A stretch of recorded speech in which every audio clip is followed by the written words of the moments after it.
Welcome to Through the Rough, a place where real-life people share the real-life experiences that have shaped us into who we are today. Welcome back for part 3 of Drew's episode titled The Cost. And is that what you was your mindset with working and earning money so you're like, oh yeah, so then I can buy this much alcohol? Yeah, more or less. It was just to survive. Yeah. Just to survive. And then I went to Oklahoma for a while and worked down there. And then my ex-fiance bailed me out of Oklahoma, came and rescued me. And bailed you out of jail? No, from Oklahoma. Just getting you out of that environment. Yeah. Because we had partied back in the day and we were talking and she just said, come home. And I was like, how? She's like, I got money. All right.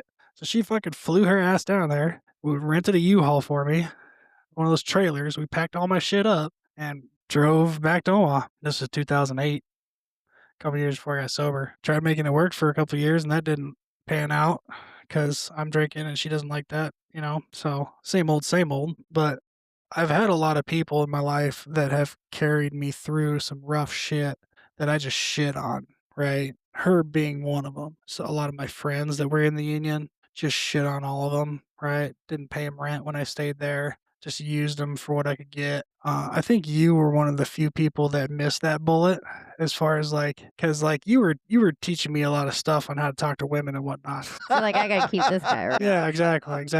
The Italian stallion was like, We don't have to go there.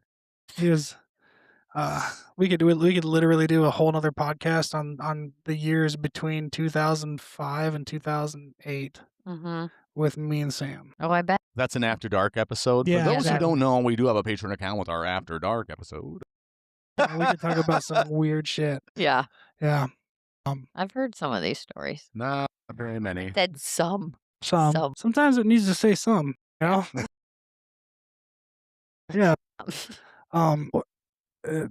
And then that was my attempt at a normal life and just didn't work out because I wanted to drink all the time. I remember I'd buy a case of beer on the way home because at this time I was high class drinking Miller Lite. Stepped it up a I'd notch. get a 24 pack and I would always come home with a 22 pack. And he made a comment like, hey, can't you at least wait till you get home to have a couple? Yeah, no problem, babe. So then I started buying a 24 pack and 2 tall boys. Oh, fuck. You're Yeah. just putting those down so you don't open the big one. Yeah, hey, I She got my doesn't see 24 pack. We're good to go. During all of this time, did you recognize you had a problem? Were you fully aware of this and just ignored it, or you just didn't realize it either? That's a good question. I need to contemplate that for a little bit because it's like when you're in it, and there isn't a lot of comprehension going on as far as abstract thought of my circumstances. Yeah. Right? Like I'm just fucking surviving. Where's the money coming from? Where's the booze coming from? Do I have a place to lay down tonight if I need to? Right? And as long as those boxes were checked, whatever, And then, I left her and I think this is part of when I started doing the band thing and whatnot. I know that was a while ago, but I met a dude named Bill Hershey. I can say his name because he's dead now. Makes it okay. Fortunately or unfortunately, the dude was a fucking train wreck, but he was one of the most gifted guitarists I've ever known. Yeah. And it's sad. He had manic bipolar, horrible mental health issues, but he could fucking shred Wow. with the best of them. I'm talking Van Halen, Buckethead, Jim Henson, the top tier guitarist in the world. He could do it. Vaunt almost. And we ended up getting a room together, our apartment together. And I was hanging out with this, we were drinking and whatnot, but he would get kind of weird when he wasn't on his meds. And I had this girl over, and Bill brought me into the kitchen and wanted to talk about weird shit. Hey, we should cut her up. What? What? We could put her in the freezer. Nobody will know. We do what we want. Yeah, completely out of his mind. I was like, What the?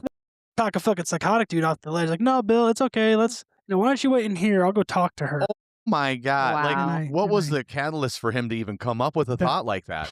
Probably been thinking about it all day because he'd been off his med. Yeah. Right, and he stayed in the kitchen like a good boy, and I rushed her out, got her in her car, and I'm coming back in, and Bill's like, "Where is she? She left."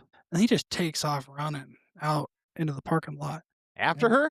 And this dumb bitch stopped the car and rolled down the window, the passenger window, She's driving. And then I flip out. Like, I go red, and that doesn't happen very often. And I take off at a dead sprint towards him.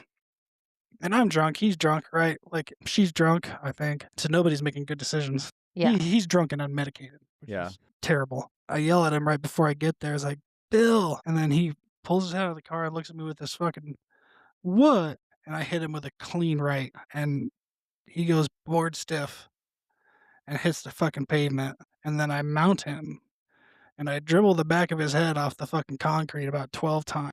My God. Poof, poof, poof.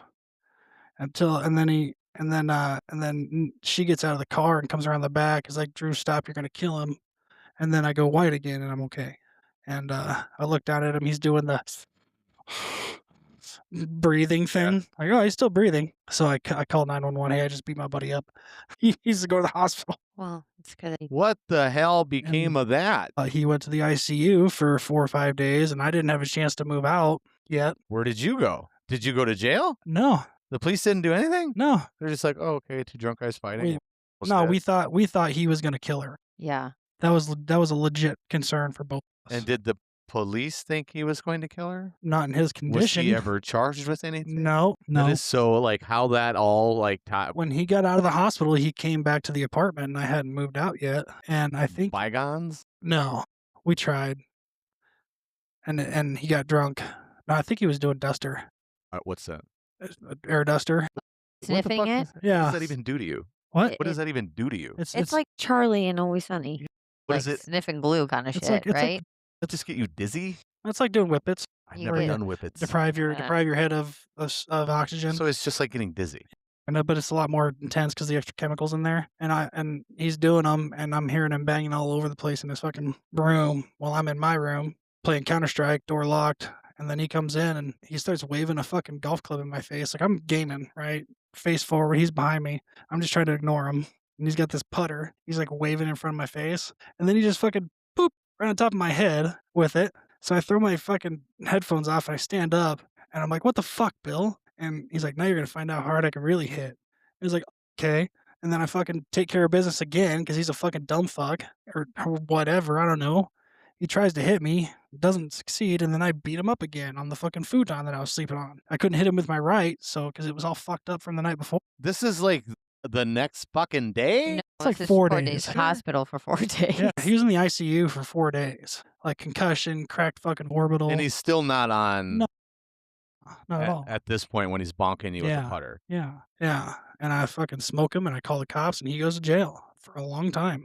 And then I finally, and then I get sober after that, not too long after that, and he's on the list of amends. I Okay. finally get a hold of him, and the amends is don't ever talk to me again. Bet later. And that was it. Right? He was in a treatment center somewhere where somebody else I knew that was going, and I got a hold of him, and that was if there's anything I do to make it right. Like, don't ever talk to me again. I don't want to see you. All right, dude. That Best was of luck. his stipulation Yeah. for the amends to Yeah. follow through. Best of luck. And then come to find out, like 7 years later, he's in Texas and he gets run over by a car walking through interstate traffic, probably on a psychotic episode. Killed him. Wow. And that was a part of your life.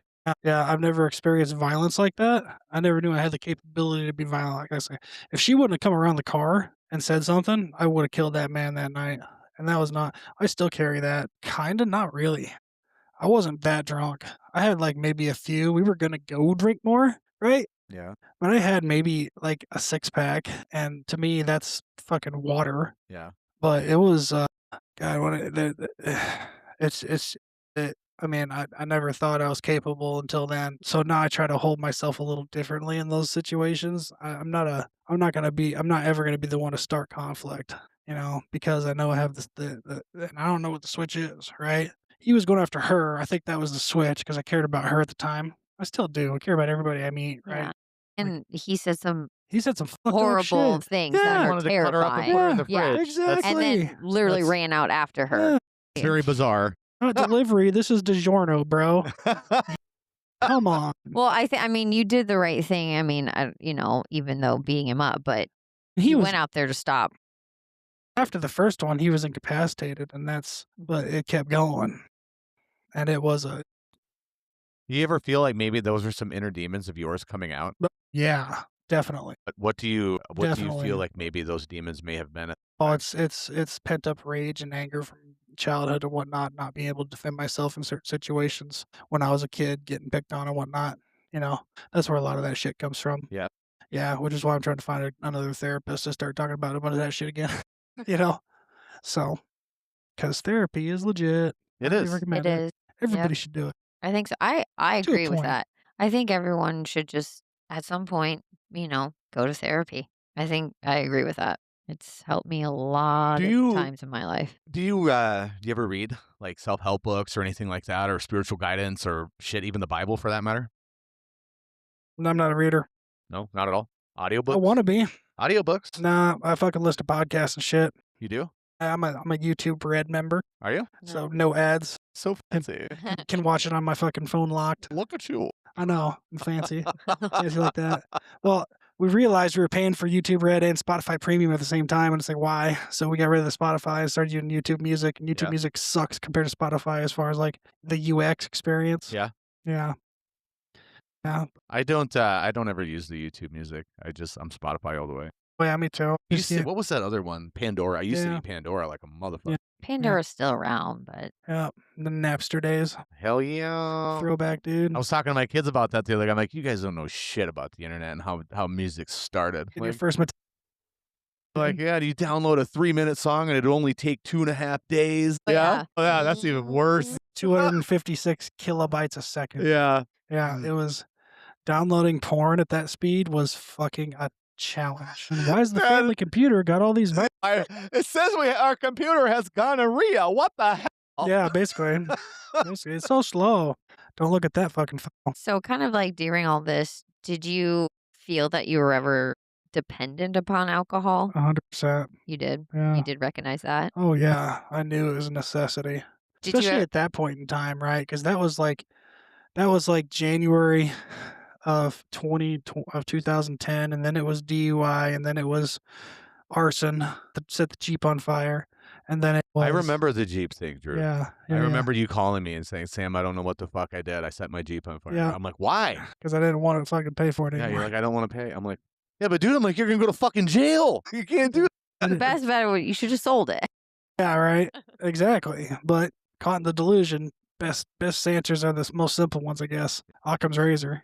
But and then it was painting lines on the roads and then passing out in the walk-in closet and then waking up sober and being filled with that. It wasn't a decision. I didn't make the decision to stay sober. It was given to me, if that makes sense. Yep. I know what you mean. okay. It was a thought that was placed in my head like, well, I'm going back to AA. And that was it. I dug through that plastic piece of shit 3-drawer Rubbermaid tote. I found Matt K's number. I called it. Then I met with him for coffee the day after. So I did that meeting with Wally and did all that. And then I met with Matt for coffee at 8 in the morning, which is the earliest I had ever been up on a Saturday in God knows how long. And we just talked. And we talked about some shit. And we talked about like what alcoholism is and isn't, and God. And he asked me if I believed in a power greater than myself. And I was like, I don't know, dude. I'm still pretty fucked right here. I laid all the shit on the line, like, hey, I set my Jeep on fire, all this, da da da. I was like, well, why don't you just use mine for the time being? So I did. Like, well, he's got something, so I'll just chase that. And that dude taught me a lot. He ran me through a bunch of stuff. He showed me how to do inventory the right way. And I remember we were doing some work outside of another Starbucks. I'm a Starbucks whore, and so is he. We're both Starbucks cucks. Fucking Starbucks cuck, dude. Heard that. I will cuck for some Starbucks, not even shitting. You can call me the basic white boy or whatever. I don't care. But Now I'm your pumpkin spice. the drive-through getting a brown sugar oat milk shake and espresso with light ice and extra shot and top it off with oat milk every morning almost. Yeah, because it's like more from work. It's my house. Starbucks is literally less than a mile away, and then work is less than a mile from Starbucks. So I get to work in 3 minutes if I don't stop, 5 to 7 if I do stop, which is super convenient, right? Oh yeah. They're building a Starbucks directly across the street from my office. Oh, dope. Like right across. I can spit and hit the fucking building. Nice. Yeah, dude. It's a good time. I remember because like it's really hard for people to understand grace Yes, I agree. because we're raised in a society where everything is contingent on something else. Yep. And it's not necessarily a good thing because that's not necessarily an accurate statement. I mean, yes, it applies to certain things, but grace is getting something without expectation of a return or anything for that matter. We're just going to give you this and we're going to do with it what you want, hope for the best, whatever the case may be. And that's how people get sober, in my opinion. God gives us a little bit of grace. Like he fucking pushed me over in that closet and I fell over and I passed out. And then I woke up with the thought that I'm going back to AA and I'm not drinking again. And I haven't. But there's millions of people every day that happens to, but they don't do anything about it. They don't recognize that opportunity. No, they don't. And I've talked to people that have been in those situations and didn't do the about face. They didn't get to experience. They didn't understand what grace meant. Like, yeah, it's there's no expectation to it, but there's a time limit. I'm going to give you a certain amount of grace. I'm going to take this obsession to drink away from you. I don't know when it's going to end. You don't know when it's going to end. You better get your ass in gear. And if you don't, it's going to fade. And you're going to drink again. And for us to drink is to die. And you have to wait for the next opportunity if it ever If. presents itself. Yeah, that's the kicker. I know for a fact that I have another relapse in me 100%. I could leave here, go to Oscar's down the road, have some wings and a beer. It'd probably be a pretty good time, right? But I do not know if I have another sober in me. And that's what people forget. Like, oh, I'll just get sober tomorrow or the next day Yeah. or the next day.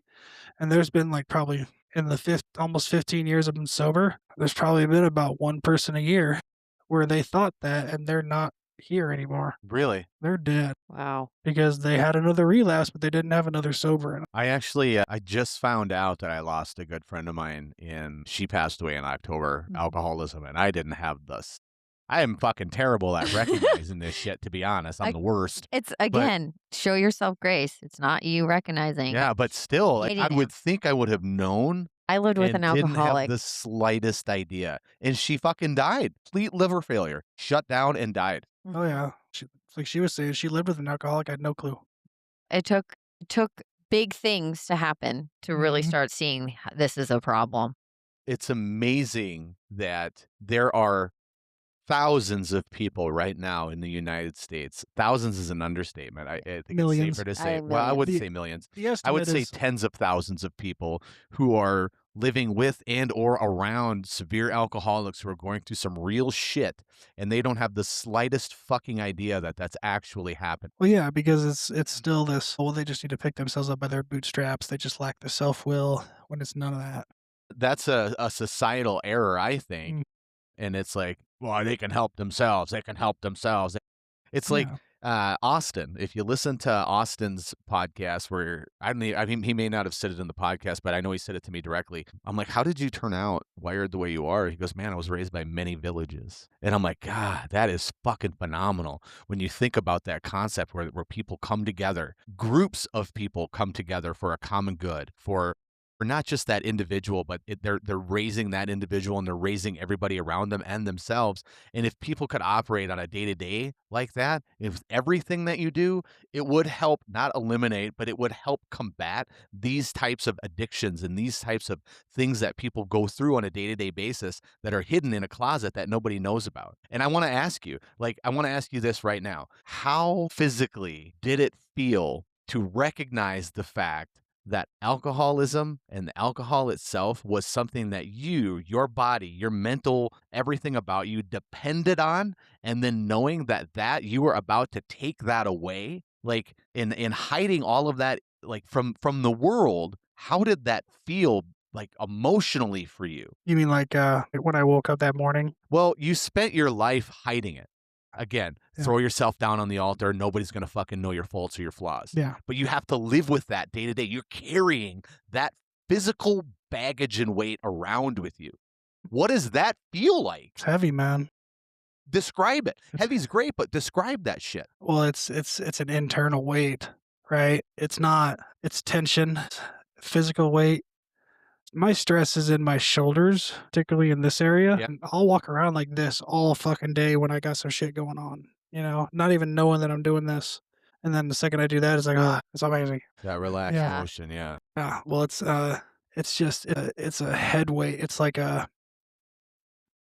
all the fucking well, and that also leads to a lot of other mental shit. Like a lot of people with alcoholism get misdiagnosed other shit because they got their head so full of all these fucking shameful events and lies and the webs and the preconceived notions and the shit that they think they know is wrong with them when they don't, right? Because like self knowledge, like just knowledge of my disease doesn't fucking get me there. Yeah. And we can go back to that fucking cocktail party. Like we're not. It's just a noisy, weighted burden that just fucking eats at you like an acid, and it sucks. And the only thing that can quiet it is drinking more, which is Because part of the disease. that alcohol, if you were to put it into a visual depiction, and this is my attempt at this to contextualize this, Mm-hmm. a tunnel through a mountain that's pitch black, and the alcohol is that little teeny weeny bead of light that you can see at the end. It's giving you that hope to get through all of that knotted nest of thoughts. Is that kind of Yeah. yeah? And I- the closer you get to that, the more that other shit fades away. And you see the light. Well, But now recognize that, yeah, this fucking alcohol, this thing that I'm using to get through this, it's killing me. It's killing my relationships. It's fucking up my job. It's fucking up my life one step at a time Mhm. without me even realizing that this is unfolding because I'm only focused on getting to that light through this nest of thoughts. Yeah, to a point. Yeah, that's pretty good. So I remember I threw a party at my apartment that I had on 30th and Dodge. Used to be behind a little old Radio Shack. I don't know if you remember that apartment. Kind of. It had a Yeah. basement, Yeah. like with wooden With stairs, I the think. Christmas lights and all that. And the Yeah, couches and and you shit. had you played a guitar down there. Yeah, and the night it was like a BYOB party. It was super dope. All of my friends from Spady Works, the people that I work with, a bunch of downtown server folk were there, and it was a good fucking party. Yeah. It was a good time. And the next day, I went around and grabbed all the old beer and put it in a pitcher and put it in my fridge, and that's what I drank the next night. my God. Yeah, it was a full ass pitcher, dude, and it got me where I needed to go. But it was opportunity presented itself for some free booze. Yeah. Fuck if it's a day old or whatever, do you know? My dad used to tell me stories about drinking warm Bush Light underneath a bridge out in some middle of nowhere, Nebraska. You know? It was when I was about 11 or 12 years old. I grew up on a cattle ranch in South Dakota. You know that, right? Yeah. I was about 11 or 12 years old, and when I say cattle ranch in South Dakota, it was fucking huge. This is fucking huge. Feedlot. No, No. I'm talking Oh, like Open a range. ranch fucking ranch. massive Yeah, ranch, acres. ranch. And I'm walking, and I'm probably 4 or 5 miles from the house, and I'm walking through this pasture, and there's this old, like pull behind combine. What are they fucking Case IH? Yeah. The red combines. Yeah. No top on it. None of Case that. or Massey. Yeah, Massey Ferguson. That's what it was. Old as shit. And I'm a little kid, and I climb up it because it's cool. Right? I'm like, this is really cool. I'm climbing up on top. And it's, maybe 95 degrees out. And I see this little brown bottle. You know, what are they called? Those, they make them in Iowa, those rope bottles. You know, they're small little beer bottles. It's like a jug. Shorter, like little shorties. Yeah. Short, stout ones. And I had no idea what it is. And it's a fucking old Grain Belt beer. And I didn't know what the fucking Grain Belt was. I'm fucking 12 years old. I don't know what this shit is. But I popped the top off. And it goes, I'm like, whoa, that's really cool. And I took a drink of it. The beer's like probably 115 degrees. You know, it burns my lips and my tongue. And it's the worst, most foul shit I've ever. But I remember that moment so vividly and so clear that I could smell it. It smelled like dirty water.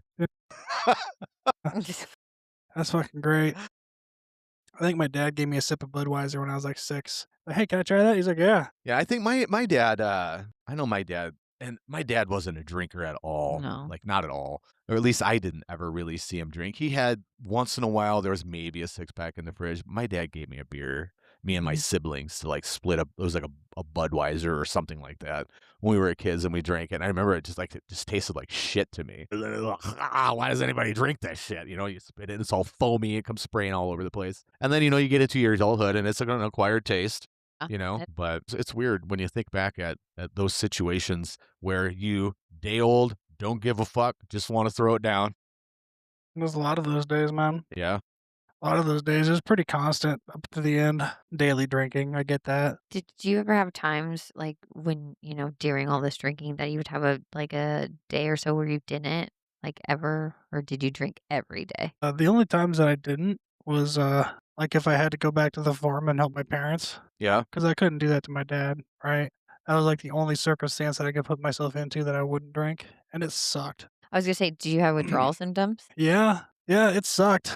I mean, I wouldn't go into full blown DTs, but I attribute that to my genetics, where I never really had a so-called blackout despite drinking heavily for years. When you say blackout, you mean as in not No, remembering yeah, what happened? yeah. I would have like brownouts where you know how your memory is more like a video Yeah.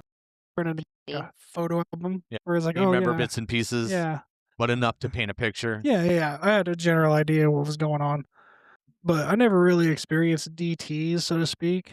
Creepy crawlies, skin crawling, that kind of stuff. Cold sweats, like the first couple days.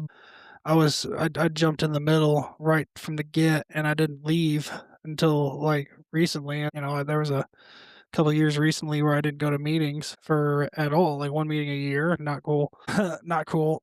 But But during that time, you still stayed sober. yeah, yeah, Yeah. yeah, yeah. Well, when God removes the obsession to drink, it's gone. Unless you start doing some real fucked up shit, like shady shit and shit you know you shouldn't be doing, or just completely signing off on God. Like I still try and pray and meditate. Like I sat at the edge of my bed and threw a little, what do you think today, dude? It's 12:15. I gotta be somewhere at 1. Let's fucking do it. And got up, got dressed, threw my best fucking shorts and hoodie on. As it's 15 degrees outside. Got my beat up 2011 Chevy Silverado with the fucking leaking exhaust, and I gotta open the door from the outside, not the inside. Right on. I saw that truck pull up. I was like, God damn, that was a big old truck. That fucker has never not started. Yeah. I need to put air in the tires. I'm still hanging out at like 20 psi in one of them, but they got that stiff wall in them, so Yeah. you can run them at like 15 and they're fine. So, but like, so I got sober in 2010, and I'm learning all this shit about myself and going through the inventory process and making amends and learning about all that, going to meetings, building up this network of people around me. Right, I'm very well known inside of the AA community around here, and not so much in the last couple years because I kind of took a mini vacation. Not because I wanted to or had to. It's just kind of circumstantially what happened. Because I didn't make it a priority, and we're definitely working on getting back to that, where it's like 2 or 3 meetings a week. Because they're my fucking people. If I don't go to AA or do stuff, I don't have any friends except for my wife and my kids, and that gets kind of lonely, right? I get tired of talking to her. I get tired of talking to my kid, and I need other people to thin that out. Yeah. And when I'm able to have those conversations with other people, I don't get tired of talking to her, right? Because I got some variety, and I love my wife to death. I do. She saved my life, literally, like actually, has saved my life on 3 different occasions since we started dating. Well, let's hear Yeah. this. Occasion number 1. So we've both been sober in AA for a while. She was also an alcoholic? Yeah, yeah, yeah. Okay. Is that how you guys met? Or? Yeah, yeah, yeah. Okay. Yeah. And then I was on Bumble and she was on Bumble, and I swiped on her because you swipe on people in AA because it's funny, right? And then she swiped on me and we started talking on Bumble, and it was funny. We ended up going to sushi and I stole all the wasabi, and she was fucking pissed 'cause I didn't think she wanted wasabi, and I just took all the wasabi, and she's like, and then I like, oh my God. And I like, apparently I did this. I don't, if I called this a blackout if you want, but she said I snapped my fingers at the waiter. What? To get him to get me more wasabi to make up for my fuck up, right? Yeah. I don't think I did that, but she's got a pretty good memory. Yeah. She's got a better memory than I do, for sure. So I probably did that just out of sheer panic, like I fucked this date up from the Super subconscious. Yeah. Like, I gotta She fix this saved my- without her noticing. Yeah. And that's what she noticed. My wife is the most gorgeous 6'1" redhead you have ever seen. 6'1"? Aren't you like 5'11"? No, I'm Oh, you're 6 foot. 6'1", yeah. I'm 6'1", 6'6", 6'1", depends Yeah. if I got my she's if we're just Depends on what fucking- boots you're wearing. Dude, if we're heel to heel, she's got me by a half inch. And Wow. And it's fine, right? She doesn't like wearing heels anyway. So I'll just wear my cowboy boots and she'll hunch down a little bit. But she's amazing, and I love her to death. And if I was to have a regret in life, it would be treating her in a manner that she didn't deserve to be treated in our early dating life and marriage. Because that didn't. There was zero. I mean, you could say that we walked through it and whatnot, but there's still. It's just not the same, right? Like her journey versus your journey. I mean, Just What's not the same? Yeah. Oh, okay. Side, and you can snug those, and it'll keep that from tipping. Well, I just keep hitting it with my fucking chin. If you can, like, these will snug. Yeah, thank you. I was talking to some women that I shouldn't have been talking to. There was no cheating, but definitely like mental cheating, Yeah. emotional cheating. Like, Mhm. hey, let me see your titties. Da, da, da. Send me a fucking picture. That's a little more than mental. Our Well- definitions of cheating are a little off. Well, it was all via messaging and whatever. Like, Or Yeah. physically met up with these no, people. Yeah. no. And then, but recently we kind of I came to a realization that had I not done that in the early, because it was a deal where like we were camping and I let her use my phone for something, and she went through my messages on Instagram and found some of the messages I was talking to this girl in California that I had known from a Facebook group back in the day that actually got my original Facebook profile banned because I was posting nudes in a nude group that was supposed to be a private nude group, and Facebook didn't like that. So yeah, so I lost my original Facebook. That's why my Facebook says like 2017 or 18 or whatever, as far as my profile goes. The only thing I wish I could get my pictures back, but they won't even give me that. Thank you for listening. Don't forget to stop by throughtherough.net to check out our latest episodes, merchandise, and hit that donation tab to keep content coming. See you again next week.